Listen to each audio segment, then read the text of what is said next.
Thanks so much for sticking with us here on this alert day. Right now, we're taking a live look at some of the conditions in our area after those storms swept through.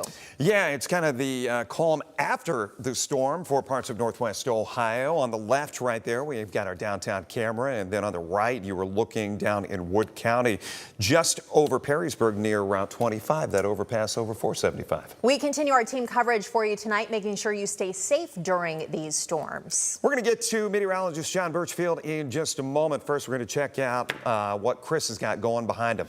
Yeah, guys, still have an active severe weather threat far east of Toledo. We're going to continue to walk you through all the way till the end of this, as we do for all of our viewers here in northwest Ohio and southern Michigan. And most areas are really not a location untouched by storms today. So just rewinding at the past several hours, there were some really hefty storms that came across Defiance and over toward Henry County. And you're going to see more on the very large hail in just a moment with meteorologist John Birchfield. Also had some wind damage where the current active threat is right now. It is far east of Toledo, extreme eastern Seneca County, and then over there toward Erie and Huron County. Officially a severe thunderstorm warning that is in effect till the top of the hour, another 29 minutes at 6 p.m. Erie, Huron, and Seneca County, much of this is now east of State Route 4. In fact, that is getting ready to cross now over into more central portions of Huron County out toward Route 250. Severe thunderstorm watch. If you're along the I-75 corridor and west, you're going to go ahead and say we're on the all clear. It is still Erie and Huron County that is under that warning and will continue to remain so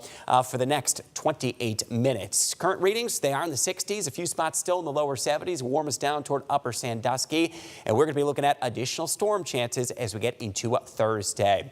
Let's get over to meteorologist John Birchfield. John, I think I'm amazed by some of the hail reports that have come in. Extremely large hail, and a lot of this, John, fell in a very familiar area. Yeah, Chris, it was really areas south and west of Toledo, right along the Maumee River, that saw the worst of the hail. Lacey Miller and Defiance captured this photo right next to a ruler of hail that looks to be about 1 inch in diameter.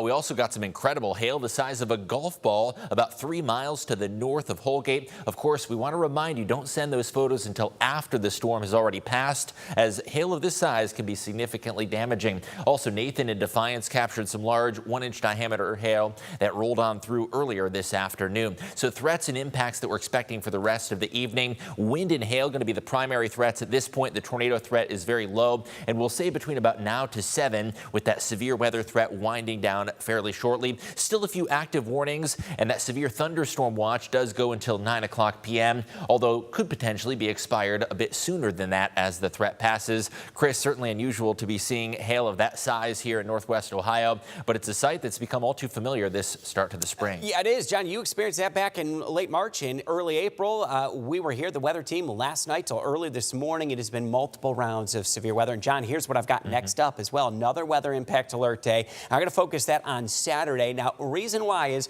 it's questionable if we get a severe weather threat, but what I can tell you is going to be certain a plunge in the temperatures will occur Saturday into the weekend. We'll preview what to expect. That'll be in your 10-day forecast.